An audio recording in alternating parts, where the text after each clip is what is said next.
Hello everyone and welcome to another episode of the Birdie Golf Club podcast. You join me on a lovely Monday here in the UK. The weather's been beautiful and what a weekend of golf we were treated to with the Irish Open. It was a bow on Rory McIlroy's quite incredible year, and Scotty Scheffler may steal the headlines this year for just being Mr. Consistent and winning a lot, but I saw it put that Rory McIlroy's had a pretty fairy tale year of golf, hasn't he? And just unbelievable from him. That eagle putt that he made on the last to push it into a playoff. I was watching live and just couldn't believe it. I can't imagine the scenes that were there. You see him on the cameras, but the atmosphere must have been unbelievable. And then for the playoff to go to 3 holes and Rory to finish up with a tap-in birdie when he looked in a pretty precarious position in the rough for his second shot into that hole, just really speaks to his mental fortitude as a competitor and as somebody that just doesn't get tired of winning and doesn't really take it for granted. I think Rory gets a lot of bad press that he maybe takes his position for granted, but I think you see when he wins that weight gets lifted off his shoulder and he's able to really enjoy it. So it was really great to see and trending for the Ryder Cup now. I won't go too Ryder Cup heavy just yet. I don't want to peak too soon, but there's plans in store for a nice little Ryder Cup episode, so stay tuned for that. For today's episode, we're actually going to have Giles Evans on the podcast. Now, first sort of met Giles, sort of. I mean, not really. I sort of just watched him play golf and was impressed at the Manning's Heath Clutch Pro Tour event. And he just struck me as somebody that's probably got a story to tell. He seemed like a character out there and played some incredible golf. Went into the playoff there. Didn't win that day, but has won already on Clutch Pro this year. And is pretty well placed for the Q School as well, for DP World Tour, as he heads into the second round of that. And, pretty high up in the Clutch Pro Tour rankings as well. So he's all set for what could be a huge end to the season, and I think it's a really, really great insight into what it's actually like being a pro golfer. We see the higher echelons of the game all the time. We see the ridiculous sums of money that they're earning, and, fair play to them for that. But I think sometimes it goes a little unnoticed of what happens on the journey to get there, and how close these guys are from being at the top of the game. There's not a huge golfing class across the game. If you've seen these guys strike a ball, and as we discussed in the episode, there isn't this crazy divide. So I think it's a really interesting chat. I would recommend to anyone, if there's a Clutch Pro Tour event near you, they're free to attend, and you get to see some high quality golf and some fantastic characters like Giles. So I hope you enjoy this week's episode. And as always, if you are enjoying the podcast, make sure to hit a follow. If you're watching on YouTube, hit that subscribe button so you don't miss an episode, and leave a review. That would be great. Let Giles know what you think of him. I don't know how to put that better, but I think you're going to enjoy it, and leave a comment on the episode. And go ahead and go and follow us on at Birdie Golf Club Podcast on Instagram as well, where right now you could be in with a chance to win a Crank Mini driver. So don't miss out on that opportunity. Head over there. Anyway, without further ado, let's head over to the interview with Giles Evans. It was Q School last week, so is that midweek?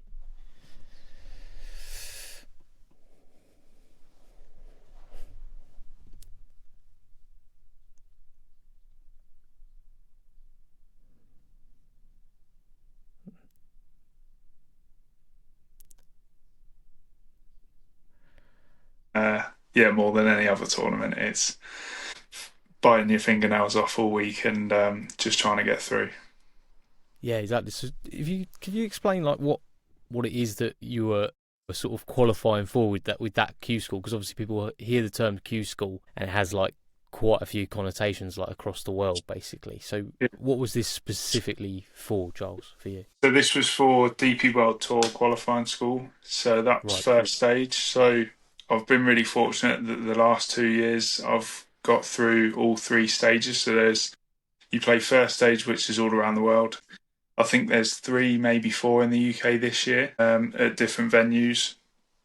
And then all of the second stage venues, I think there's 5 in total. They're all in Spain, and you just get randomly allocated to one of them. And then similar sort of top 10, 15 go through to final stage, which is at Infinitum Resort near Barcelona. So, and then the top, I think it's 20 get DP World Tour cards. And then if you make the cut, you get full Challenge Tour cards and lots of stuff, lots of other stuff on top of that. So yeah, it's a pretty high pressure start, because I guess once you get the ball rolling, essentially you're kind of like, wait a minute, I'm not too far away here from a pretty important I card. mean, it's always for everyone that is playing. It's, I think for most people, it's comfortably the most important tournament of the year. It's not only the biggest entry fee, because that keeps going up. You're just shy of 3,000 just for your entry fee alone. But also you can literally change your life in a matter of weeks. And last year I missed out by one shot on making the cut and having a full Challenge Tour card and playing some DP events. And it is, it's, you sit on the plane on the way home and you're one shot away from literally changing your life. So it is the most important tournament of the year. So I think that probably is why, or one of the factors of why it's so stressful. Yeah, absolutely. And you were saying before we hit record, you were saying about the weather as well, that wasn't in your favour in Oh, Bristol. it's terrible. It's terrible. Typical British summer. It was, three rain delays on the second day, in and out the clubhouse, thunder, the lot. And I was saying my mum and dad, who very rarely get to come and watch, they came down for a holiday as such. And my mum actually ended up lending one of the players her shoe, because his shoe was broke when we were walking back out for a rain delay. And so she was wandering around in some random Scottish lad's broken golf shoe, and he had her Oh, trainer on. bless her. So terrible behaviour. That I said, don't help the opponents, but I'm gonna say, imagine if he knocks you out by like one shot. yeah, I would have been absolutely fuming. Made her stay in a Premier Inn. Oh man, well that sounds like a stressful week, but awesome. You got through it. So next stage, Spain. Is that what you're saying? That's where you're heading off to next. When's that? So I've got one UK event left on the Clutch Tour, and then we've got 2 out in the Middle East in the middle of October, and then second stage is after that. So I think I get back from the Middle East on about the 24th of October, and then I'll go to Q School on the 27th. So quick turnaround, say hello to the missus, and then off again. Does she mind, or is she quite glad to get rid of you sometimes? I think so. I think she lets on that she cares, but actually she enjoys the piece probably. But no, she's good as gold. It's I think that's part of it, that it's a lot harder on the people around you than people think and that people realise. So no, she puts up with me when I'm home, and she puts up with me being away as well. So she's the real hero. That's awesome. I obviously this is the first time we're getting to talk, but I attended the Clutch Pro event at Manning Teeth, and that's where I first sort of saw your game in bits, best I could when I was getting around and stuff. And I think what struck me and why I wanted to reach out to you was because there seemed to be you had like a positive way about you, and especially with the other players, they seem to like you. You can sort of tell from the way sometimes people interact and stuff like that as well, that you're quite a liked character on the tour. And you're obviously a big guy as well, right? And I'm guessing that's where Big G comes from. Actually, Big G comes from when I was at uni. I used to be quite heavy. That's actually great. Yeah. I was just under 150 kilograms, so I was like 23 and a half stone when I was in my prime at my fighting weight. But that's where Big G comes from. But luckily, I'm not carrying quite as much timber now. But no, as far as the other stuff, you must have obviously caught the few people that do put up with me. I'm sure that's not true. But it was awesome to see all the guys play. on that day. I was shocked, to be honest, at the sort of lack of attendance of a free event to watch like pro level golf. Mm. And I think that's something that's got to be looked at, because it's like the golf that was on display was high quality. And I going into Mm. the last day, um, was it Don Wong was 17 under or something at one point, 18 under Yeah. around Manning's Heath, which isn't like the easiest track to play, especially in the conditions and how hot it was. And then it ended up being like this super dramatic finish, which was crazy. Ended up what, five man playoff, but Yeah. only basic. It would have been 6-man if it wasn't for just the craziest of sort Yeah. of. It's not even a lip out. It was a bounce back. It was Yeah. it was Yeah. mad. Yeah, I played a practice round with Dong Wong this week at Q School, and I said to him when he went to tap in a couple of times, I was like, "Take your time, be careful." No, he's such a nice lad, and I played with him the first 2 days, and he's there's lots of players on the Clutch Tour that are incredible, and the standard over the last couple of years, especially since everyone's in one place, has been insanely good. But he's one of the examples that really stands out. Like, he's a really nice kid. He works really hard, and he's incredibly talented as well. And yeah, like, yeah, couldn't have happened to a nicer bloke. And no one wants to see that happen. But sometimes it's just the way the cookie crumbles, and you just have to take it on the chin. But he's bounced back. He did well this week as well. So really nice to see him bounce back well. And Yeah, exactly. I mean, in some ways, it ended up with you being in a playoff. So there was obviously, I mean, golf is it's that sport, and it's got these crazy moments. And I didn't actually get to stay for the playoff, but I know obviously you didn't get the win on that occasion. But whereabouts are you at the moment? Because I've tried looking through the Clutch Pro Tour website at like an actual points leaderboard, and I cannot find it. yeah, I don't know if that's my poor navigation. Yeah, so there is an order merit page. Okay. I think I'm 10th at the minute. So I moved up a couple of spots, but really, like, the big thing after that Manning's Heath week is that I'm massively closed the gap, and obviously the first two spots, Dave and Cal, have already gone on to Challenge Tour with their 3 wins. So I'm only a few hundred points, a couple hundred points behind the Challenge Tour cards. So with 3 events left, and especially them being elevated points, it's all to play for still, and give them my best shot at having a good little run. Yeah, exactly. So I'm guessing you're pretty close already to the 7 Challenge Tour invites for the next season.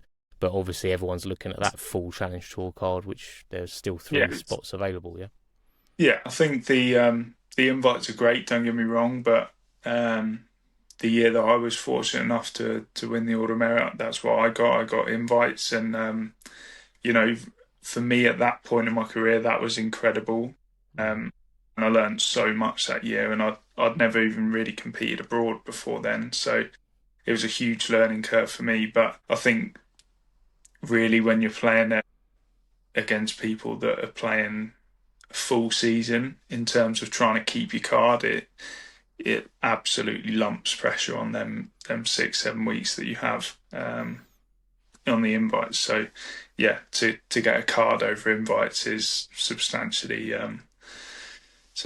better. So they're really what everyone's after, and it's everyone's got the same goal. So, and like I said, the standard's incredibly high, so it's no mean feat, as they say. Exactly. And I guess if you were to go and you say you got the Challenge Tour invite and you went to it, would you still get clutch points for that Challenge Tour invite, or you wouldn't? It would just no. So it's just two completely separate things, and even you can even play the invites without being a member on the Challenge Tour. So then you don't have to pay like your membership fees. But if you want it to count towards an Order of Merit, then you'd pay the entry and the membership for the tour as well, which is not always the cheapest. But the worst nightmare for everyone is if you don't do that and then you go and win or something, then you don't get any of the the sort of rewards that you would do if you had have paid that 300-400 quid or whatever it is. So yeah. Yeah, I mean, we've sort of touched on it a couple of times. Obviously, like the barrier to entry essentially is financial a lot of the times, and I think it's one of those things. People see the game at like the top level and the money those guys are earning, and credit to them, they're playing elite golf, but it must be so difficult to sometimes walk away from these events, especially like you said, the level is so high, and knowing that you haven't even recouped the costs of the week. Yeah. Can you talk to somewhat of the struggle of playing pro golf essentially because of those costs that are involved? Yeah. So, I mean, really, I mean, if you take this year, for example, I'd say it roughly costs around £1,000 a week to play a clutch tour event. So really, then you're looking at top 13 out of 160 guys that are all very capable at playing unbelievable golf. Top 13 is a lot easier said than done. And then obviously you've got your training costs and coaches and living costs on top of that as well. So really it's something that's incredibly hard to do without sponsors. But then finding sponsors in this day and age, especially since COVID, has been incredibly hard. Because I think a lot of people think their value's in the wrong spot. I think realistically, a logo for a business isn't really going to do a lot when you're on Clutch Tour or even Challenge Tour. If you're on Main Tour and you're on TV all the time and you've got like an international business, then yeah, for sure, like a logo is going to be worth thousands. But there's no point in me having a local car garage and then going and playing golf in Surrey, for example, that that provides no benefit. So it's really hard to get sponsors in the first place. You need to find people that first of all like you, and then second of all they just want to do it because they want to help you, sort of thing, and then give your time away. And your time is your value, but then your time is sort of strung across lots of different places. So yeah, it's tough. And I've been incredibly fortunate that in the sort of previous years when I turned pro, I had sponsors that were incredible, and they supported me and my caddy at the time unbelievably well. And I will always be, even though they don't still sponsor me now, I will always be incredibly grateful for that support. And it opened up so many doors and gave me so many opportunities that I wouldn't have had without them. But then last year I literally had no sponsors and was just playing it week by week. I had my first 4 hotels paid for and my entry fees. I had one lady that gave me a little bit of money to help pay my entry fees, and I was just going week to week trying to earn enough to pay for the hotel the next week, and the closest I got was like 2 weeks in advance. And then I had a decent week and paid for a few more weeks and just sort of kept ticking along. But it's not it's nowhere near the illustrious lifestyle that everyone thinks it is and that everyone sees on TV. I've been really fortunate this year that I was able to win early on in the year, which really, that was just unbelievable timing because it paid for my entry fees at the start of the year. So I didn't have to worry about any of that. And I'm incredibly lucky that my mum and dad, my dad still works and he's nearly 80, and they literally do everything just to give me and my brother every opportunity they could possibly do. And some people are very fortunate with family money and stuff, but I'm not someone that necessarily has that. But my mum and dad work so hard to give me every opportunity they can, and I'm so grateful for that. They let me live at home. I live out in the garage above the garage where I am now, and I hijack mum's weekly shop, and she still does my washing, and I don't pay rent. So living the dream. I bet they thought that was over, and you're like, I'm going to be a pro golfer, so it's never 100%. It's lovely to hear, and that's the kind of stories I think people don't associate with the pro golf sort of scene, really. And talking with family and things, I guess when did you first pick up a golf club, and what was your story behind turning pro? So I started pretty late compared to most people. I didn't start until I was like 14, 15. I was always like, it was squash and football when I was a kid. Um, Always been obsessed with football, still am. Um, but Who'd you support? never was net Chelsea. Oh, okay. All right. I mean, my Chelsea shirt was there actually. I was wearing it earlier, and I thought better change it. I'm glad you Um, took it off. It's fine. yeah, but yeah, so never really into golf, and then started, and I think I suppose where I had hand-eye coordination and stuff as from squash or whatever, I never really struggled to hit the ball. So when I Mm. first started and everyone else can get off the floor, I was like, this is great. Like I'm better than them already, so I want to keep doing this. So yeah, and then sort of everything sort of fell into place. And then when I was at school, I did A levels and stuff, and was quite fortunate that I got quite good grades at school, but like hated it. I couldn't Mm. stand education, and I ended up going to Lee Westwood Academy in Essex at Stoke-on-Ayland. Was there for 2 years.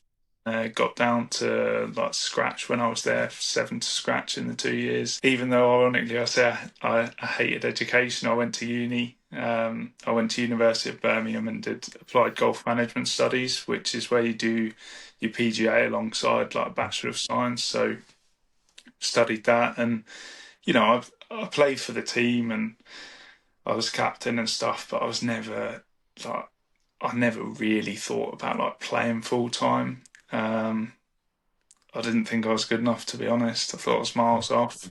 Um, and then when I turned pro with my PGA, you have to play a certain amount of events to get your full membership, and I actually won my first three events as a pro. So then I was a bit like, oh, well, maybe I should play a few more or whatever. Maybe And you've then got something. COVID Yeah. hit, and yeah, had no money at all during COVID, and yeah, didn't really know what I was going to do, and then played a few clutch events, and then that was when I sort of stumbled into this sponsor that then supported me, and I came second in my first year on the Order of Merit as a pro, and then won it in my second year, and all of a sudden found myself playing Challenge Tour events in my third year, and it was yeah, pretty wild, and there was lots of struggles, and it wasn't all plain sailing, but it's all part of it, and yeah, it was a pretty wild few years, really. Yeah. Yeah. Well, yeah. I bet you didn't like you were saying before. You had that feeling of like, I'm not sure I'm good enough to compete. But what was it about the competition side of things that's probably brought the best out in you with your golf that maybe you hadn't seen before when it was sort of lower level golf essentially? What was it about? Was it playing with these guys that are just quality ball strikers and everything like that, learning as you went? I think it was, just playing against like full-time professionals and Mm, realizing that I could beat them. mm, And then when I did win, that feeling of winning is just, there's nothing better. mm, Um, and yeah, I think that's what really then, as soon as I sort of figured things out from a financial perspective and was like, I can legitimately just give this a go for a while. mm. Um, and then I could just fully commit to it and did it full time. And yeah, that was it really. As soon as I set my mind on it, that was my life, and that was what I was going to do, and that was what I was going to dedicate everything towards trying to achieve. So, and it has been ever since, and I'm still sat here in mum and dad's garage. It's not quite gone to plan just yet, but still trying. Hey, we're just at a certain chapter in the story. It doesn't mean the story's Yeah, finished, does it? At the end of the day, of course.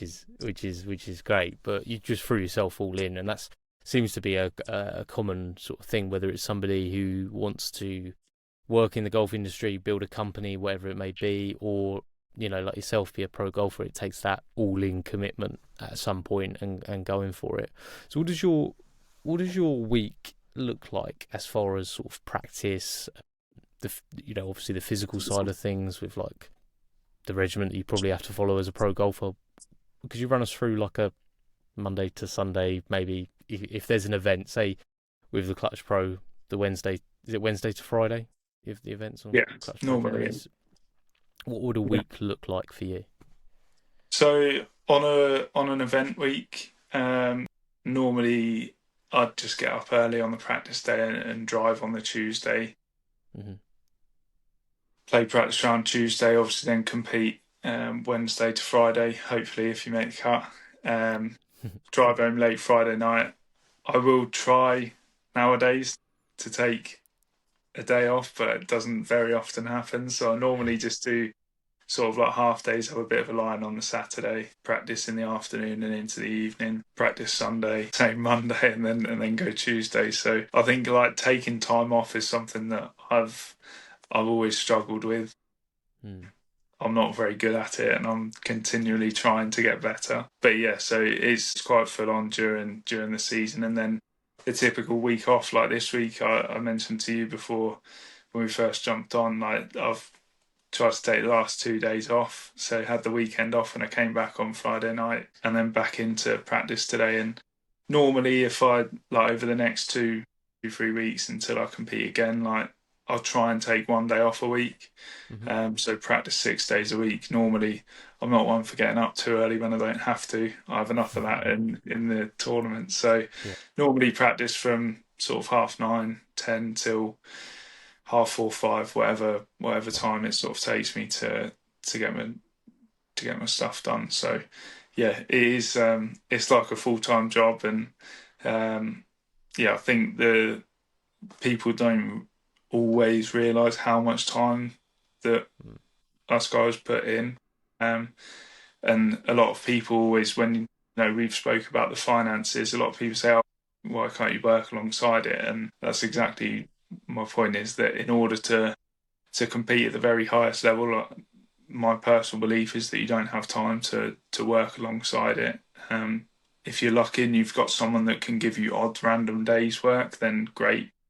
To Sure. commit to a job and sign a contract or whatever, it's just you got no chance. So yeah, it's pretty full on. And then the physical side of it, I think it again that changes whether it's during the season or the off season. So off season will be more of like your typical gym stuff that you see Hmm. Bryson doing, lifting heavy stuff and jumping up and down like an idiot. But then during the season, it's a lot more sort of injury prevention stuff and Okay. basically just glorified yoga and try not to get stuck with your legs around your head or something like that. So yeah, it's lots of rolling around on the floor in hotel rooms and I'm gonna say, yeah, it's all right if you're at home with your setup that you normally have. If you're yeah, working out of a Premier Inn or whatever it might be, yeah. there's probably not quite It's the setup for it, is your it? heart sinks when you walk into an Airbnb and see a wooden floor. I'll tell you that.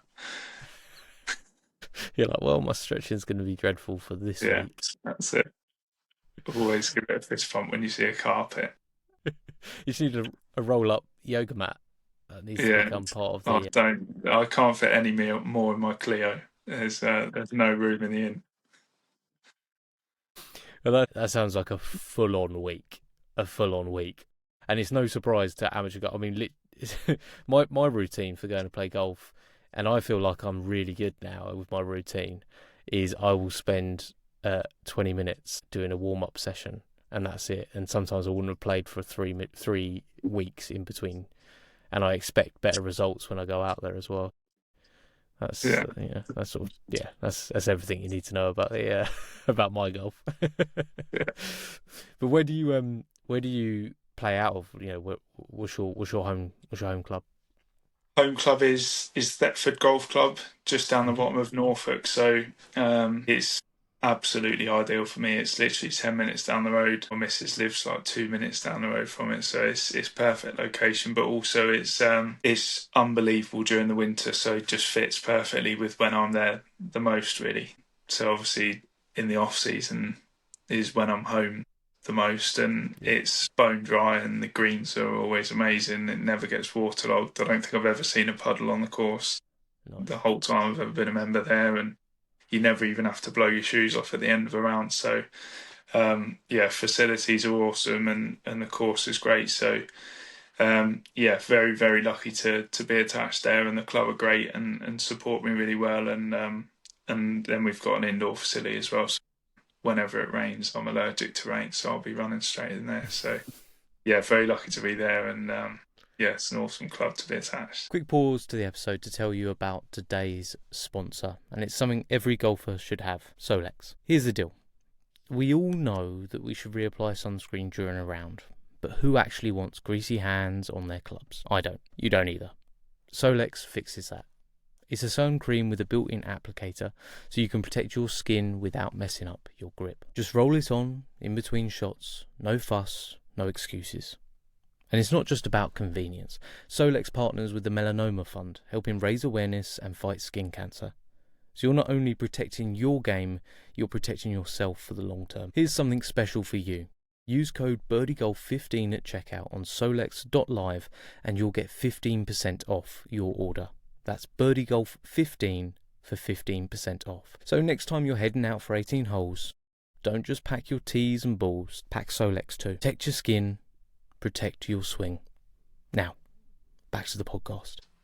Yeah, that is really cool. I was going to say to you, with sort of like I was looking up, right, the difference, because you're within the top 1,000 on the OWGR Official World Golf Rankings, and I thought it'd be an interesting experiment to see what the difference is with strokes gained. Now this is ChatGPT data, so maybe you might want to correct me along the way, right? Between the top 100 and the top 1,000, because the top 100 is generally where you see like the most recognisable names in the game of golf, and that's kind of the top 50 especially is obviously where you want to sort of be when it comes to golf. But it was really interesting because it was basically saying that the difference comes down to literally 2 to 3 strokes per round. Now obviously difficulty of the golf course goes up, but even, you know, some of the places you play aren't easy golf courses by any stretch of the imagination, and they're being tipped out. So even if we said it was 3 or 4 strokes, it still shows that golf is just a game of like margins. And what have been the fundamental things that you've learned like along the way to make it so that you can be consistent enough to sit where you do right now in the Clutch Pro, and that you've learned maybe what's like the biggest tips that you've learned from other golfers or picked up by yourself just by playing this game week in, week out? I think the biggest thing is like to realise that the gaps between the levels are nowhere near as big as like you think they are. I think sometimes the danger of watching golf on TV is you put these guys on like a pedestal where, you know, you think they never hit a bad shot. And I think when people go and watch them in real life, you quite quickly realise that they do hit bad shots, just like everyone. They quite often don't hit them quite as much as most people. Sure. But the gap is nowhere near as vast as I think maybe it once was. I think nowadays it's much closer. And I think, you know, you said that when you watched at Manning's Heath, like, you could take the majority of the people that play, especially on Challenge Tour, like you put any of them boys on a driving range at a DP World Tour event, and you would not be able to tell the difference. And you'd be able to say that for most of the lads that play on Clutch as well. Like, you would not be able to tell the difference at all in the way that they hit it. Everyone hits it good. Everyone putts good. Everyone chips good. I think the number one biggest thing is experience, and then like the mental side of it. I think when you have these top guys that have been doing it for years, even the young lads that break out like Ludwig Oberg and people like that, they've been playing at an international level and an extremely high amateur level, whether it be in college or whatever, for years. And experience is so key. And I think that's probably the biggest thing that I've learned over the last 3 years, is that you don't have to be perfect in everything. You've just got to do your own thing. And I think when I've seen like the last couple of years at final stage, for example, I've been on the driving range and practice facilities with people that I've grown up watching on TV, like standing in a bunker with Stephen Gallagher, who I remember watching at the Ryder Cup at Glen Eagles. And I was like shaking, like don't knife it and kill him. You watch these top guys, and the difference between them and maybe the more inexperienced ones is that they go into, whether it be that tournament or that day or whatever, and they just have a plan of, this is what I do, and it's not maybe what he does, but this is what works for me, and that's what I'm going to do. And some of them stay there for 2 hours, some of them are there for 20 minutes, but they just know what works for them. And I think it's quite easy, especially nowadays with all of the YouTube and the social media stuff that comes on, and it's, oh, you've got to bash balls for hours and hours and hours, and you've got to practice this and practice that, and actually you've just got to find what works for you and then go for that. There's no one mold for everyone. It's just you've got to do your own thing and find out what works for you and go from there, really. Yeah, oh, that makes sense. I mean, talking of bashing, but I literally saw a lad the other day turn up to play around, and he hit like 100 shots into a net before he went out on course, and I thought, what are you finding there? Do you know? You know what I mean? You've done, you should be warned by now. I think you've worn yourself out. Like, I'm done. I'm like, hit three shots, and I just need to get out of there. Yeah, it just that is interesting. Basically, experience is the biggest thing that you've sort of learned along the way. Essentially, is this idea that you got to find your own thing and just. I mean, when you play, if you just playing like casually around your home course, pretty much every professional golfer, whether they've turned pro or 4 or 5 and can't break 75 to save a life, or whether they're a European Tour pro, at some point, I'm sure you've hit shots that Rory McIlroy can hit, that you've hit it shout out afterwards as well.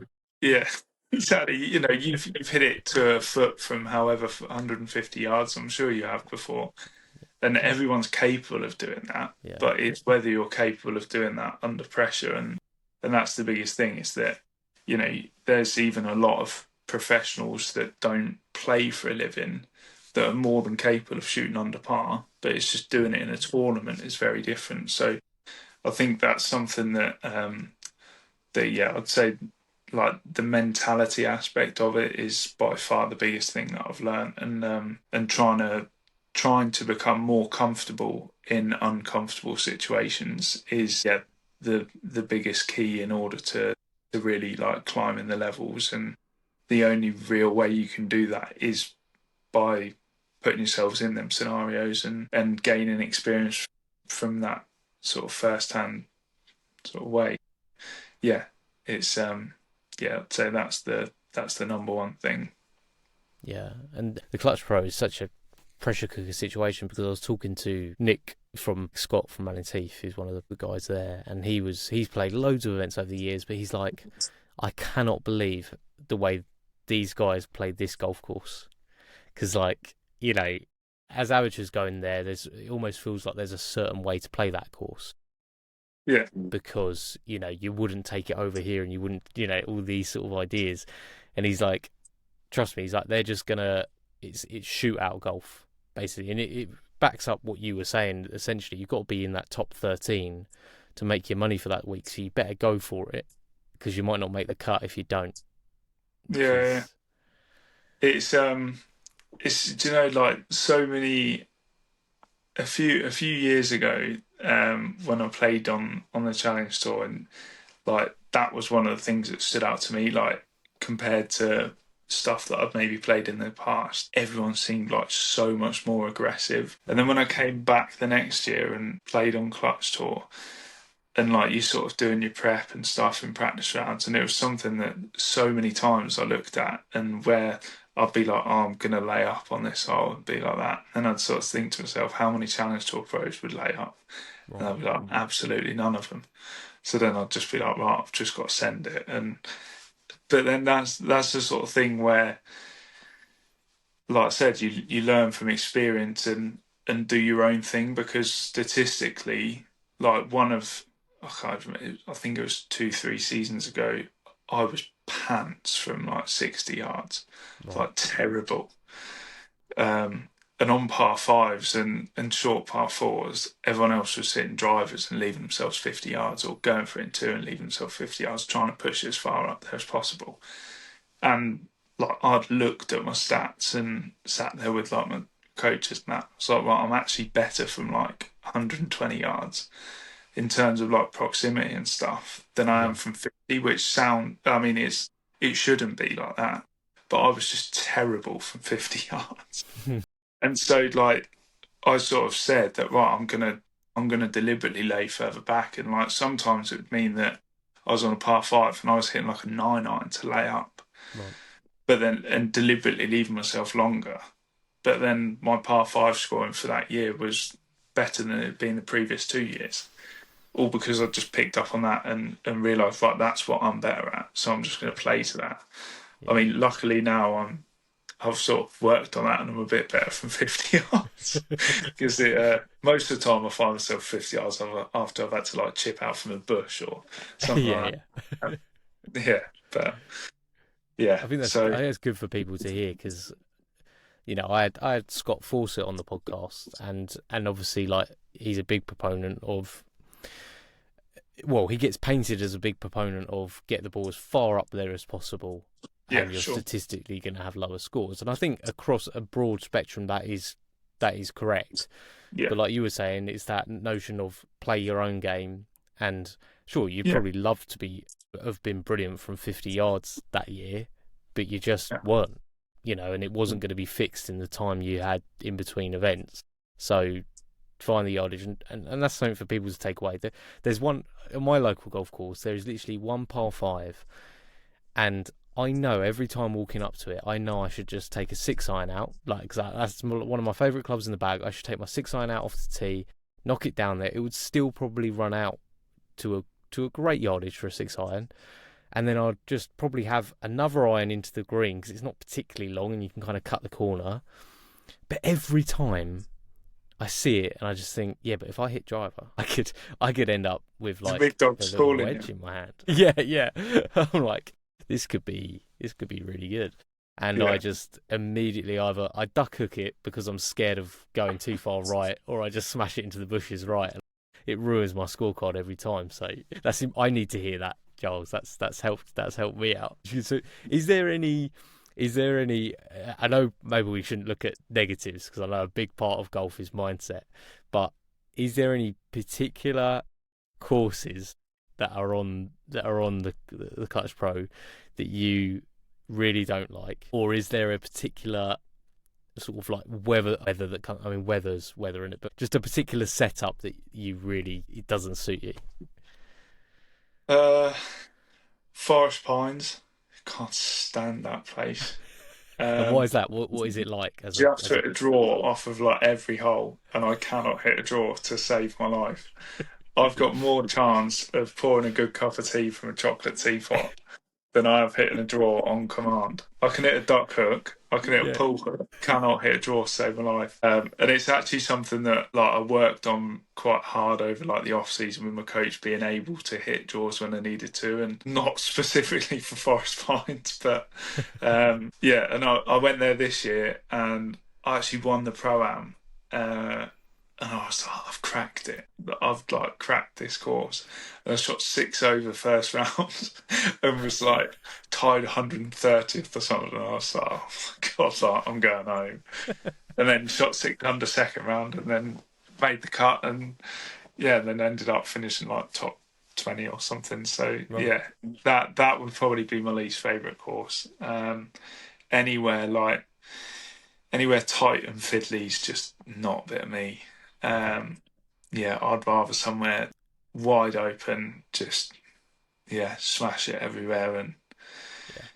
yeah. Yes, that's like a tight sort of like what Parkland sort of style sort of Yeah, course, just is it? any like short fiddly course where you're like relying on. I mean, Redditch. I'm reeling them off now. I'm going to get slated by Clutch Tour for just absolutely obliterating their schedule. But Redditch is another one to terrible, terrible for me, not Yeah. terrible for me. And the members and the club at Redditch are like the best on the schedule.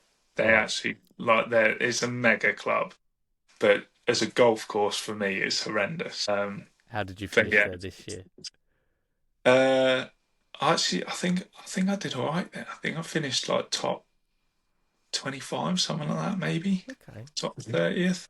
don't know. But yeah, To go for I these did all right. courses that are I your missed the nemesis, you've club been there the doing well. last 2 years, so I did better there this year. But yeah, and St Mellion, that's like the best course by a mile, but also like the the worst to play because it's just so hard. Mm. And it's just depressing. Um, Again, like I played really well in the first round. I actually had my girlfriend caddying for me there, and I shot 7 under, and I was like, I've only shot like under par there once before. I think that was in like, and I've played like challenge tour events there and all sorts. And so shooting 7 under, I was like, where has that come from? And then yeah, I ended up like terrible. Had a terrible like third day.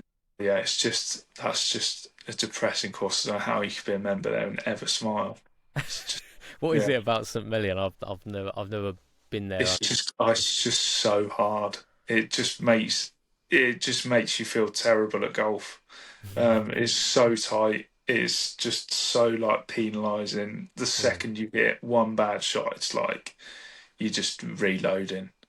It's Yeah. just yeah, it's so unforgiving. Um, and it can play really long if it's wet. So Okay. Yeah. yeah, it's just a really hard golf course. It's awesome though. Like it's Yeah. incredible design and yeah, unreal place, but just depressing to play a tournament. Yeah, yeah. I think people can relate to that. They've all been to like you got your places that you love because you played well, and you got your places which you sort of really struggle with, but can appreciate how challenging Yeah, they were. You know, the course won. yeah. Oh, definitely. It always wins there. And on the flip side, what are some of the courses that you sort of like mark on the calendar as either they completely suit you? Yeah, you'll be more that because you've said St Million's probably the nicest golf course to go to as far as a golf architecture standpoint and everything like that. And then Redditch you despise, but the members are amazing. So which one of the courses do you sort of like look at and just go, yeah, that's a bit of me? I mean, there's not, to be honest, there's not that many on clutch. I'd say one more than any, but it's actually been removed from the schedule this year was Royal Norwich, which is obviously local to me. Not just because it's local, but because that's probably the longest course we've played. And I'm not a long hitter by modern standards, and some of the people that you play with is yeah, it's depressing as well. But I always suit longer courses just because I think like the strength of my game has always been like my iron play, and like it doesn't really bother me hitting long irons into Mm, stuff. So yeah, I'd say Royal Norwich is somewhere where I've had success in the past, and I hold the course record there. And that's probably the place that out of anywhere suited me the best. And I felt and it's most gone. comfortable there. But yeah, and now it's gone, and we're going out to Dubai. So brilliant. How do you find playing out in Dubai? Hot for a Norfolk Uncomfortably boy. hot. It's very hot. Um, yeah, it's completely different to anything that I'd ever done before. When I went out there at the start of the year, it was yeah, a bit of a shock to the system just how hot it is, and Mm, very very different culture to what I'm used to in Norfolk. Um, sure. yeah, Difficult to just get a good cup of tea, right? I'd have thought. yeah, and just very the people, the culture, and everything is just polar opposite to what I'm used to and Yeah. what I've grown up around. So I've never been to a place like that. So it was, but the golf there is incredible. The golf Mm, courses and everything are awesome, and they're all in amazing condition. And the fact that the Clutch guys were able to get us out there is, yeah, is unreal. Obviously, the cost of getting out there is expensive, and yeah. like we said earlier, the finances of it is tough. But yeah, the fact that they're able to get them events out there and the playoffs, the two that we've got coming up in October, is awesome. And I think that's something that I think linking back to what we said about finances, I think way too many people you mentioned about like the entry fees and stuff, and I think way too many people are very quick to criticise like the tours as such, whether it be the Clutch Tour or whoever, in terms of they're charging too much for entry fees and stuff like that. But that's I know it is a business to them, but they're not. It's not like they're making millions off of Mm, us. yeah. It's it's a problem that I think needs to come from higher up. In my opinion, it needs to filter down better into the lower levels, because the guys, Tom and Cal and the guys at Clutch, are doing everything they possibly can to give us the best experiences and the best opportunities that they possibly can. And I think they get moaned at lots by the players. They get a lot of criticism, and I think a lot of it is completely uncalled for. And I think they don't get anywhere near the amount of credit that they deserve. And I think they do a fantastic job of putting schedules on for us and giving us the opportunities that we have. And without them, we wouldn't have anything to play in. So yeah, I think the financial side and also the opportunity side is mega. Yeah, exactly. How would you see it maybe happening? Have you had like any thought of that, of how they would sort of have this sort of filter down, trickle down effect from the high level tours? Would it be some sort of endorsement essentially, or like sponsorship from the Yeah, next tour up? I think it has to be something along them lines, because you're never gonna the problem that Clutch face is that the income from the players is funding our prize fund. And Yeah, so then they're having to then find sponsors to pay for all the other stuff. sure. So unless they get someone to pay our prize fund, our entry fees are never going to go down. But for them to go and find, I mean, that would be a ridiculous amount of money to pay for all of the prize funds for the whole season. Yeah, So they're never going to be able to find that by themselves. So that money has to come from somewhere. And yeah, it needs to come from obviously some sort of sponsorship deal or endorsement deal, whether it be from DP or whoever. But it needs to filter down better, in my opinion, to help out them guys, because effectively, and I mean this with no disrespect to the Clutch guys, but effectively we're like a glorified society. We pay our entry fees, come straight back to us, and then they're just going out and finding the sponsorship to make it better and make it not a society and make it a legitimate golf tour. yeah, But that's, you're never going to get away from that without a considerable amount of money coming from somewhere else, and that's an unbelievably hard job for them to try and do for all of us. So yeah, it needs to come from somewhere higher up. yeah. Hopefully it will, because when you were explaining it earlier, it just sounds like a not. I mean, playing golf for a living is obviously like a very enjoyable thing, right? It's something you love, but at the same time, it sounds like a bit of a nightmare situation. Because I mean, for most golfers, professional golfers, there's like a window of when they play their best golf through the year, and if that doesn't happen until like way later on in the schedule, you're in trouble every Yeah, single year, and that's just not fun, is it? and It's also, not. like that's why you see so many guys like stopping playing that Mm, arguably could still like progress and become something really good, because I think you only have a golf's one of them games that you can play until whatever age you want to play. yeah, You can still be competing at the very highest level at 50, 55, or whatever you want. Um, but you've only really got a finite amount of time at this level sure. to actually progress and to get up the ladder, because you can't, it's not sustainable to stay at like a development or level for more than a few years, if unless you've got like massive wealth behind you. Like I'm not afraid to say that my tax return last year was £2,000. Like that was my Mm, profit, and that's what I had to live on and pay for food and buy yeah, Christmas presents. That's why Lauren got a high five for Christmas last year.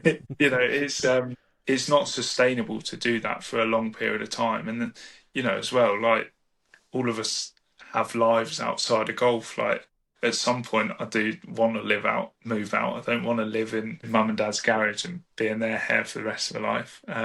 You want to move out. You want to start family and whatever you want to do.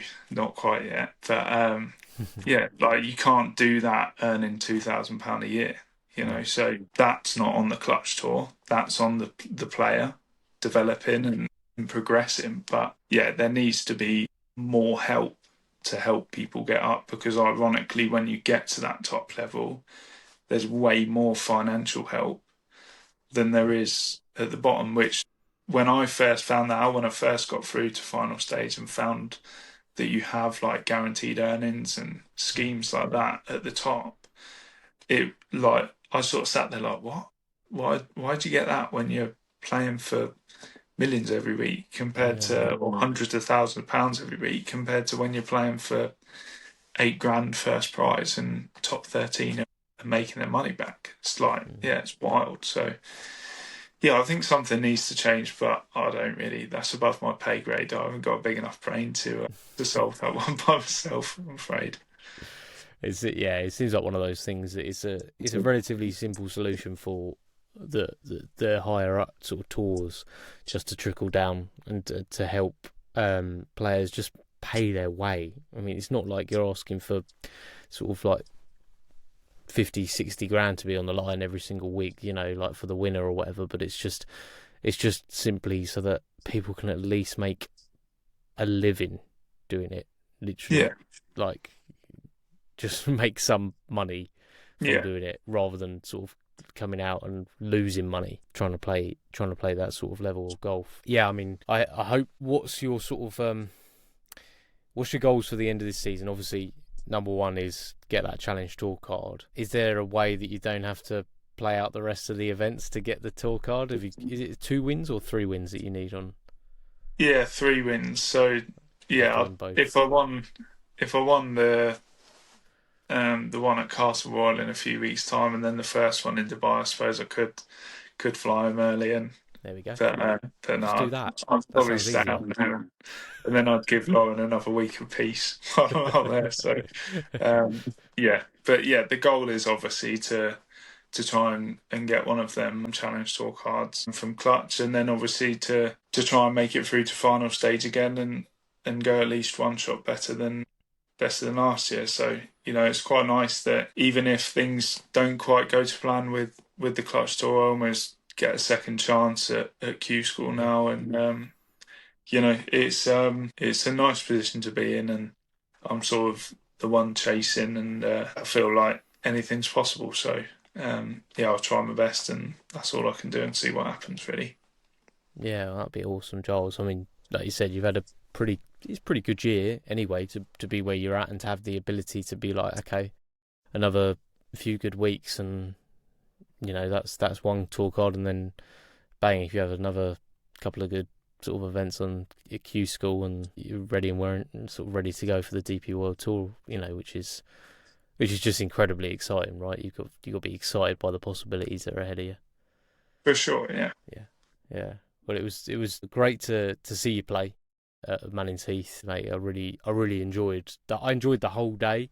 I enjoyed like watching the professionalism, which to be honest, I didn't really expect in some ways. I think because I was a bit sort of blind to it, I guess. I turned up because I sort of know Manning's Heath well, and thought it'd be cool to. They said about the event, and I was like, yeah, that'd be cool. I'll be up for doing that. And then to see the quality of ball striking, and also the professionalism around the whole game. I enjoyed watching at the end. There was a couple of kids, and the players were like, chucking them a ball as they went. And I think one lad ended up with like a dozen Pro V1s at the end of it. I thought I needed to sit there. Yeah. I should have sort of held out my hand for one, but I thought all of that just really needed like shining a light on, because those guys put in so much hard work, and like yourself, put in so much hard work, and they put on a real like actual event as well, with that's enjoyable to watch. It had drama, it had everything, and I think everyone, including yourself, that plays on that tour deserves people to come and watch it. Like, if it's near you, go and watch it. Like, I'm surprised there's no entry fee, because it's rare you get a golfing event that you can attend for completely free. So my advice is go and do it, and I'm sure you as players would all enjoy seeing more spectators there. Yeah, for sure. Yeah, exactly. But you're going to get ready for some more spectators, obviously, when you get to DP World Tour next year. So it's not going to be a problem. Yeah, fingers crossed. Fingers crossed. Giles, I really appreciate your time, and I wish you all the best for the end of this season. And I'll keep a close eye out, and hopefully send you some congratulatory messages on Instagram when it sort of gets to the end of the year. No, thank you very much. No worries. Is there any way you want to particularly sort of shout out for people to come and find you and see what you're up to? Yeah, I mean, my Instagram's probably the best place to keep an eye on me. Just Giles Evans Golf, and so that's probably what I use the most, and it's probably the best way to track what I'm doing and what I'm up to and where I'm causing trouble. Awesome, mate. Well, I wish you all the best for the rest of the season, Giles, and I appreciate you coming on. Thanks very much, mate. Cheers, mate. Cheers.